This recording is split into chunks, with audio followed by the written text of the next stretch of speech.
Hi, it's Rook, and today I want to talk about the entire Dead by Daylight was funnier before argument, because I'm kind of sick of seeing this, and I have a hard time thinking that people that bring along these arguments are actually talking in good faith. So, in case you weren't there, what they are referring to is Dead by Daylight pre 6.1, which was a balance patch, the first big balance patch that came out in June 2022. And I remember it because I was there.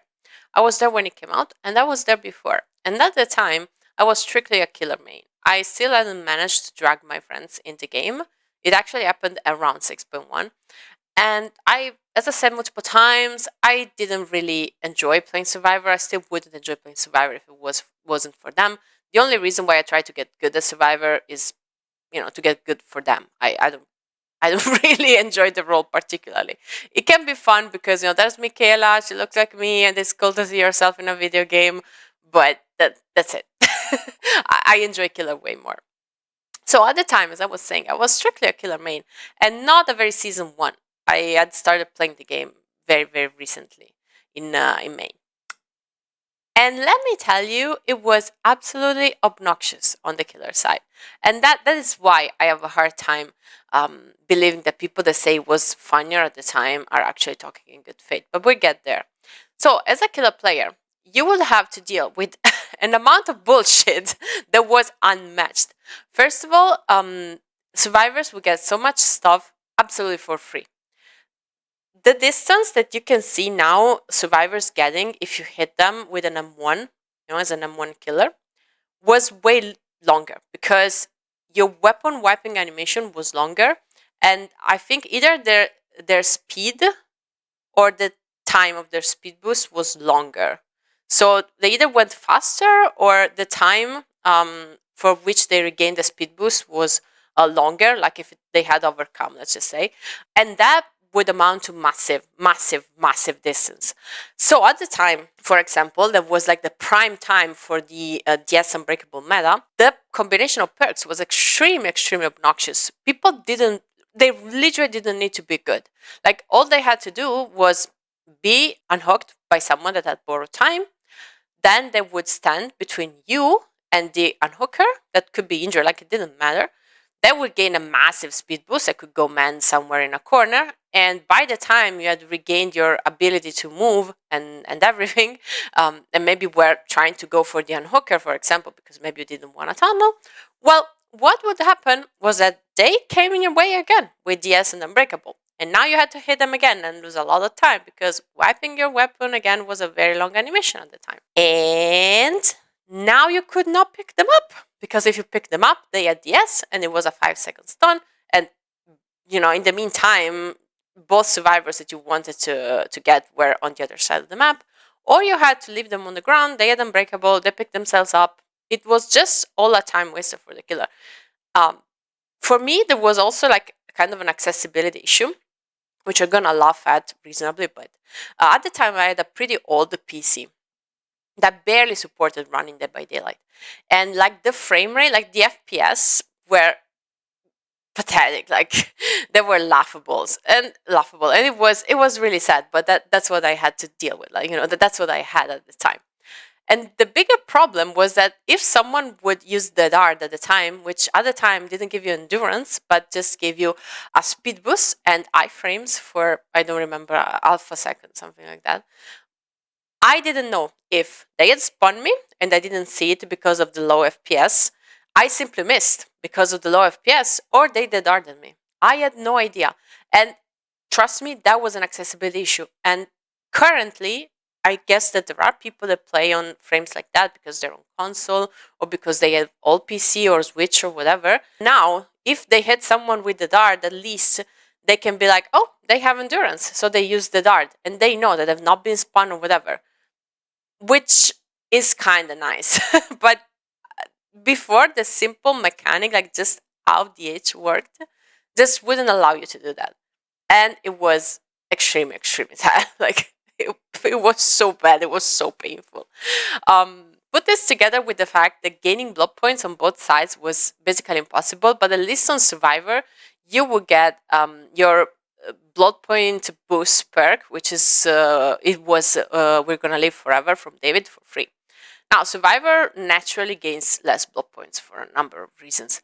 But on Killer, unless you bought the Leatherface DLC and got barbecue and chili with everyone run at the time, you wouldn't have any blood point boost. Whatever you got was whatever you got. And at the time, the grind was much harder. So, in order to get these blood points, you would have to buy the DLC, Prestige Leatherface to Prestige 30, 35, or 40, because perks like teachables for other killers would unlock at one of these levels, depending on one for each one of these levels. And then it would be unlocked for all the killers, and you could find it in the Blood Web as a teachable perk that you could earn. But in order to do so, you had to grind for blood points without barbecue and chili. Good luck. There were so many little horrible, absolutely obnoxious things.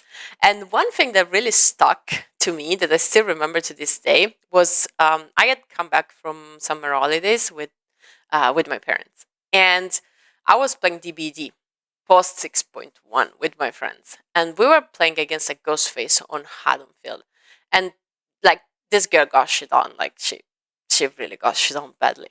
And after the match, so we started talking to her because we understood that she was getting a little bit frustrated, and we have always been good natured in that way. So we were talking to her and saying, "Hey, you're gonna do better next time. It doesn't matter."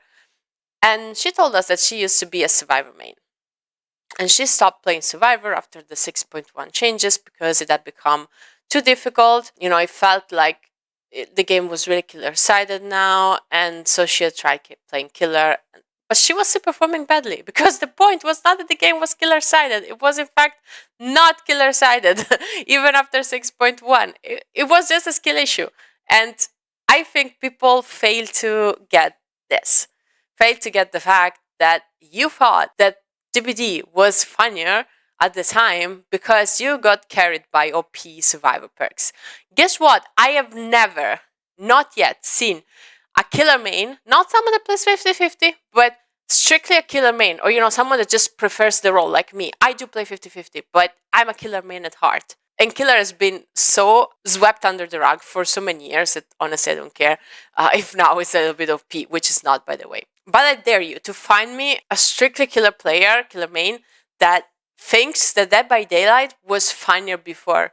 No, it's just Survivors. It's just Survivors. Because guess what? At the time, they had Omega broken shit.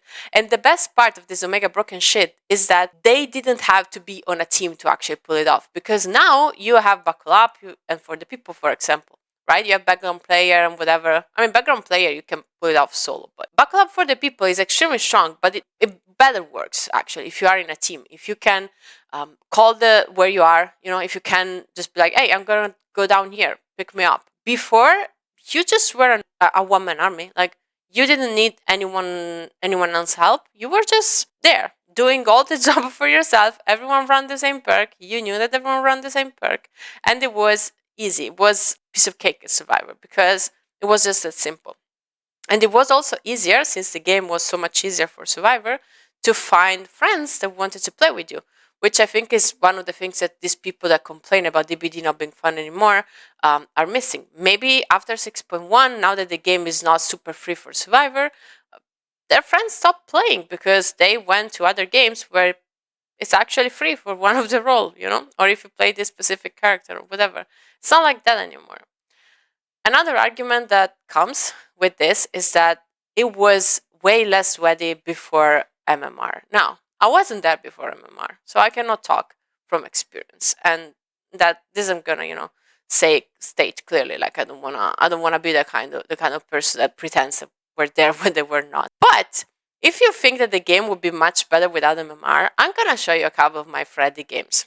So maybe you know this already, but MMR is supposed to drag the MMR of all your killers up or down depending on your higher MMR on killer. I don't know if I explained this very well. Probably not. So let me try and do it again. So you play a killer. You play nurse, okay? And you are super high MMR on nurse. Your MMR on nurse is like 2500. And then you barely play the other killers. But still, the other killers are not going to be at the lowest possible MMR because you play nurse. She is very high MMR. And so it's gonna drag the other killer's MMR a little bit up. Usually they say, I don't know how much this is verified numerically, but that the range is between 200 points of MMR, give or take. So if your highest MMR killer is 2500, the others, if you never played them before, are probably going to be 2300. There is an exception for this, and this is not stated anywhere, but let me tell you, this is very real, and it is if you consistently fare bad with a killer. So you can be 2500 MMR on Nurse, but if you only play Nurse and Freddy, and you always lose on Freddy, that Freddy can be like 600 MMR because you actually play the killer. It's not being dragged up or down. You are actually playing it, and the MMR is actually calculated on your wins or losses. And that's exactly what happens to my Freddy. So Freddy was a killer that I would play a lot when I started playing the video game, and I wasn't, of course, very good at the time. So I lost a lot with Freddy, and after 6.1, I never touched him ever again. And guess what? If I play with Freddy right now, I still get P0 lobby. I still get people that have like a prestige 1 meg, and that's probably their highest prestige. You want to see what it is the DBD without matchmaking, without MMR? I can show you my Freddy games. It's pathetic. It's me stomping babies. As kind as I want to be on them, and I want to go for Meg, Claudette, Jake, Nia, then Meg, Claudette, Jake, Nia, because these are the survivors I'm going to see. I'm talking literally people that installed the game 20 hours ago, right? Even if I do that, it's unfun. Oh, but you could bring a fun build and win. I could bring no perks and win. I could play blindfolded and win against these people. Why would I even want to do that? Why would I ever want my games to be like that? Why would I ever want to play 50 games and even just one of my games is like that? I don't want that. That's terrible. That's sad. And people that don't want skill-based matchmaking, that's what they want. They want to have, maybe some balanced games, but here and there sprinkled, this is what you're gonna get. And this should never happen. You should never see these people. If you have like as many hours as I have, if you even have like just 1000 hours, you should not be playing against people that have 20 hours in the game. And that is what people that complain against skill-based matchmaking want. Because that's what's gonna happen. They can like sugarcoat it however they want, They can be like, oh, but I can use fun builds. So no, you can use fun builds right now. What's stopping you? Like an invisible number that you know nothing about that is gonna go down in case you lose. Like who cares? At some point, I played, I think, 50 games of Legion with only hacks you can play, which is hands down my favorite perk in the game, Killer or Survivor. Did I lose? Yes, I lost a lot, but I had a blast. It was extremely fun. At some point, I played against a squad, like a really good squad of Dino Dwights, and all of them had flashlights, and I had hacks you can play, and it was the funniest shit ever because everyone was blind all the time. What's stopping you? What's stopping you? You can just do that. It's not like you have a number to show off. Like, I can tell you, like, oh, I'm probably high MMR on Legion because sometimes I play against comp players and often I play against people that have like 7 or 8,000 hours on Survivor, and I know that because they're streamers. But who knows? Like, I have no number to show you. Like, I could be lying. I could whatever. Like, there's no way to verify. So the only reason why you're sweating, the only reason why you're caring so much about winning is because you care so much about winning. And you're finding in MMR an excuse for that. But behavior is not forcing you. Like, you can lose every game. Today, a patch is going to roll out and it's going to make it so you cannot lose pips anymore. So what's your excuse? Like, no, the point is that you want to stomp babies because you can bring any build that you want at any point. And nothing's going to change in your games. Nothing's going to change in your prestige, devotion, rank. There's going to be no indication that you lost 5,000 million games in a row because you brought a fun build. You don't want to bring the fun build. You want to stomp noobs. And thankfully, behavior does not allow that. So, yeah. Anyway, this is my all DBD was more fun rant because I'm so sick of hearing this. Like, I think it's so stupid. And I genuinely think that people that say that are not in good faith at all. And that's my reasoning, That's why I think that's the case. I'm waiting for your opinions, especially if you were there. But even if you were not there pre 6.1, I am really curious about how you perceive this just by listening or reading people talking about this topic. because I think this can be really dangerous topic, like as people bring it on for newer players that are really gonna think that behavior is actually balancing for the worse. So let me know and have a good day.